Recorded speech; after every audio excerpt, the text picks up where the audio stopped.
Hello, and welcome to a special edition of Using Blender. We've been at this for a while now, and I thought this would be a great opportunity to just really dive into the 5 buttons that you need. Just 5 buttons that you need to do all your Blender work, okay? So let's get started. I'm going to start here using my instance of Blender. And we're just going to go ahead and get started with this first button here. This is the low setting. So that's what you want if you want to just do the numbers down here, the speed controls here. So here we're going to go start with number 1. This is the second button that you're going to know. And you can see it works pretty well. And we're going to go just jump straight to 5. That's going to make it go faster, of course, right? But what I usually do is I go straight to the high settings in here.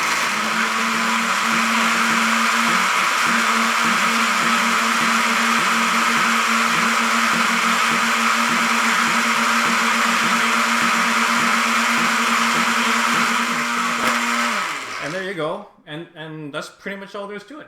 So now you can take your blended beverage and down it. I prefer putting it in a cup, but you know, to each his own.